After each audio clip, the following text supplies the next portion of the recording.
स्वागत है दोस्तों आपका हमारे YouTube चैनल दीपचंद बंधु में।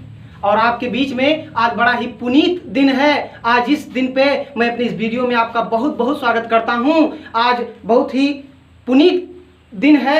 आज 2 अक्टूबर है। 2 अक्टूबर गांधी जयंती, गांधी जन्म दिवस के दिन आज बहुत ही अच्छा पावन है कि आपके बीच में एक वीडियो बनाने का मौका मिला है। तो गांधी जयंती की, गांधी दिवस की बहुत बहुत सारी शुभकामनाएं दीपचंद बंधु परिवार की तरफ से। आपके बीच में थोड़ा सा 2 पंक्ति याद आ गया गांधी जी का, तो मैं कहना चाहूँगा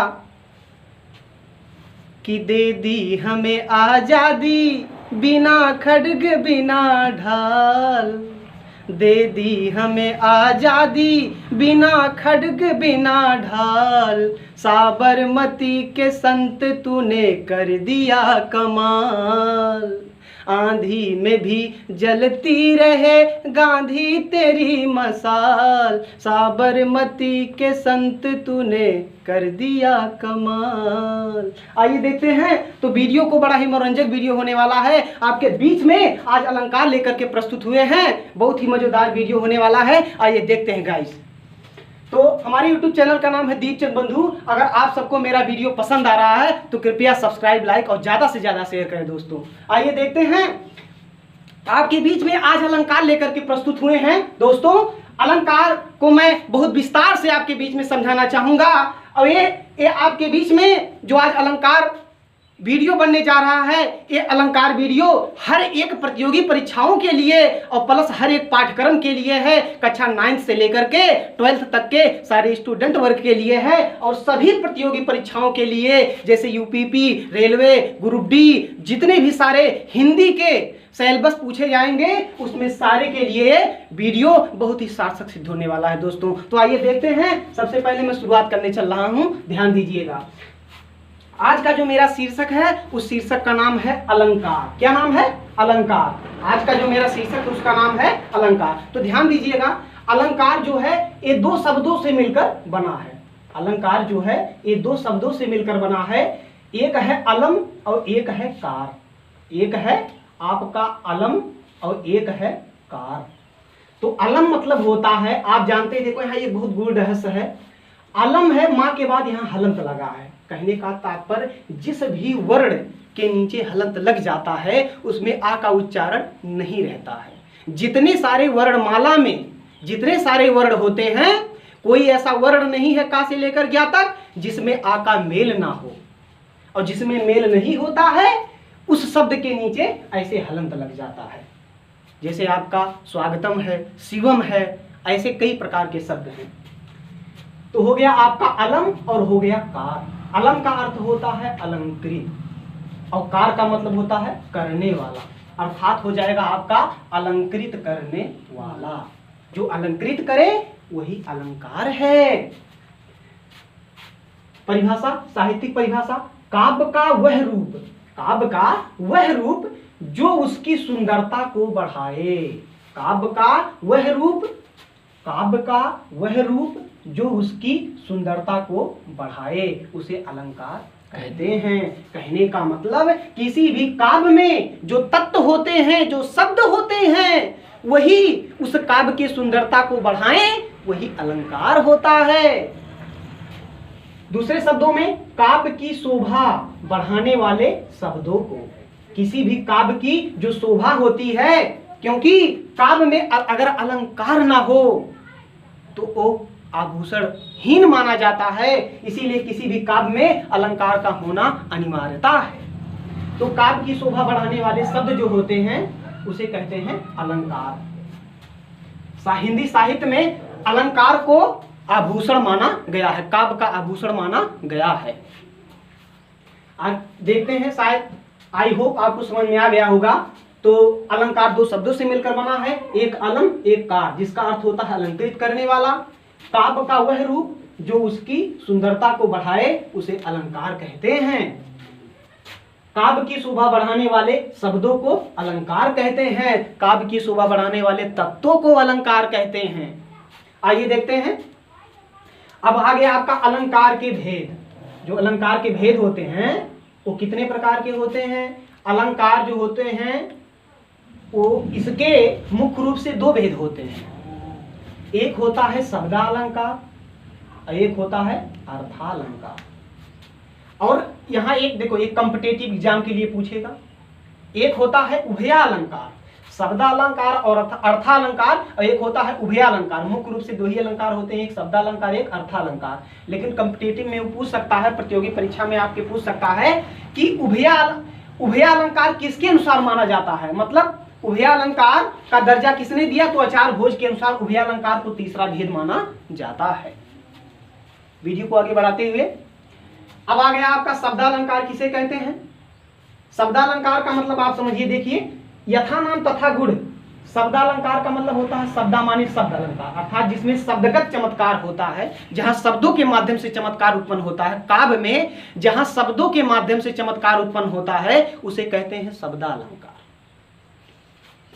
इसमें क्या होता है, इसमें बाहरी सौंदर्य होता है, इसमें बाहरी सौंदर्य होता है, अर्थात जहां शब्दों के माध्यम से कविता में सौंदर्य का भाव पैदा हो, वहां पर क्या होता है, शब्दालंकार होता है।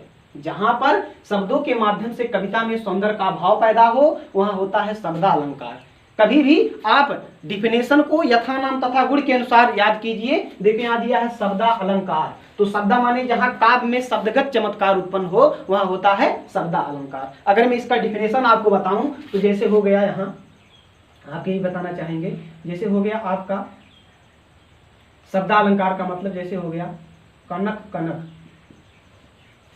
कनक कनक ते सौ गुनी, कनक कनक ते सौ गुनी, माँ दत्ता अधिकार, वा पाए बौराय जग वा खाए बौराय। तो ध्यान दीजिएगा, इसका देखो यहाँ एक कनक का मतलब होता है सोना और एक कनक का मतलब होता है धतूरा। एक कनक का मतलब होता है सोना और एक कनक का मतलब होता है धतूरा। अब यहाँ ध्यान देने योग्य बातें हैं कि अगर मैंने बताया ये शब्दालंकार है जहां शब्द के माध्यम से चमत्कार काव्य में उत्पन्न हो। अब आप देखिए, एक क्या है सोना, एक है धतूरा, अर्थात कनक कनक ते सौ गुनी, माँ दत्ता अधिकार, अव्वा पाए बौरा जग वा खाए बौरा। अर्थात अगर सोना आदमी पा जाता है तब भी वो अधिक पागल हो जाता है, अगर कनक माने धतूरा अगर खा लेता है तब भी पागल हो जाता है। अब अगर इसका कोई पर्यायवाची अगर रख देंगे, जैसे मान लीजिए स्वर्ण हो गया, क्या हो गया, स्वर्ण, स्वर्ण कनक ते सौ गुनी मादकता अधिका है, तो आपका चमत्कार खत्म हो जाएगा।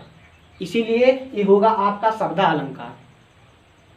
अगर यहां कोई दूसरा शब्द चेंज कर देंगे, कोई पर्यायवाची रख देंगे, तो आपका शब्दालंकार समाप्त हो जाएगा। इसीलिए कहा गया जहां काव्य में शब्द के माध्यम से चमत्कार उत्पन्न हुआ होता है शब्दालंकार, तो उसका पर्यायवाची हम रखेंगे तो मेरा चमत्कार खत्म हो जाएगा। लेकिन यही अर्थालंकार में आप चले जाएंगे, अर्थालंकार में जब आप रहेगा तो आपको अर्थालंकार में जो है उसमें काव्य के माध्यम से चमत्कार उत्पन्न नहीं होगा। अगर उसके स्थान पे उसका कोई पर्यायवाची भी रख देंगे तो उसका चमत्कार बना का बना रहेगा। मैं अगले वीडियो में आपको बताऊंगा, ठीक है, मैं इसी वक्त बता दे रहा हूं। जैसे देखो, अब अर्थालंकार में आप क्या करेंगे, जैसे हो गया चरण कमल बंदो हरिराई, चरण कमल बंदो हरिराई, हरिराई। अब चरण कमल बंदो हरिराई, अर्थात चरण माने चरण, कमल माने कमल के समान, अर्थात भगवान श्री कृष्ण का चरण कमल के समान है, ऐसे भगवान की मैं चरण कमल की वंदना करता हूं। अगर यहाँ कमल का पर्यायवाची कोई दूसरा भी रख देंगे, कमल का कोई पर्यायवाची अगर दूसरा भी रख देंगे तब भी, जैसे हो गया जलज, क्या हो गया, जलज, जलज भी अगर रख देंगे तब भी चमत्कार कभी खत्म नहीं होगा, चमत्कार बना का बना रहेगा। इसलिए क्या है, अर्थालंकार है। आइए वीडियो को आगे बढ़ाते हैं, आपको समझ में शायद आ गया होगा।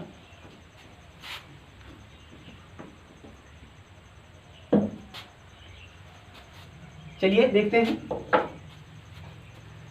तो आप समझ गए होंगे इसके 5 भेद होते हैं शब्दालंकार के, जो होते हैं किसी भी काव्य में जहां शब्द के माध्यम से अलंकार, शब्द के माध्यम से काव्य में चमत्कार उत्पन्न हुआ होता है आपका शब्दालंकार, इसीलिए बाहरी सौंदर्य होता है। इसके 5 भेद होते हैं मुख्य रूप से, इसके 5 भेद होते हैं अनुप्रास, यमक, श्लेष, वक्रोक्ति, पुनरोक्ति अलंकार।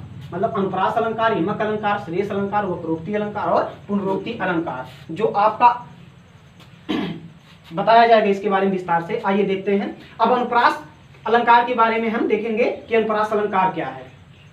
अब देखिए, अनुप्रास अलंकार का परिभाषा यही होता है कि वर्णों की आवृत्ति को हम अनुप्रास कहते हैं।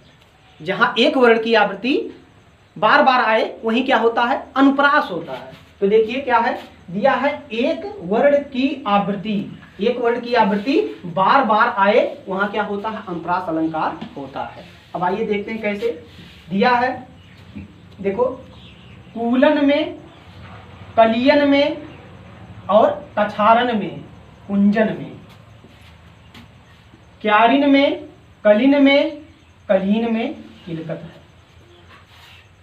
क्या इस उदाहरण में वर्ण की आवृत्ति बार बार हुई है कि नहीं है? इस उदाहरण में वर्ण की आवृत्ति हुई है।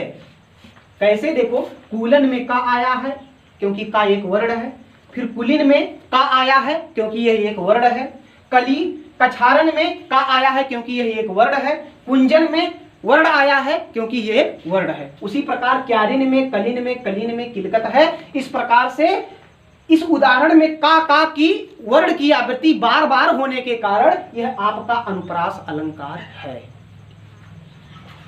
अब आगे देखेंगे, ये जो उदाहरण है यह पद्माकर के द्वारा लिखा गया है।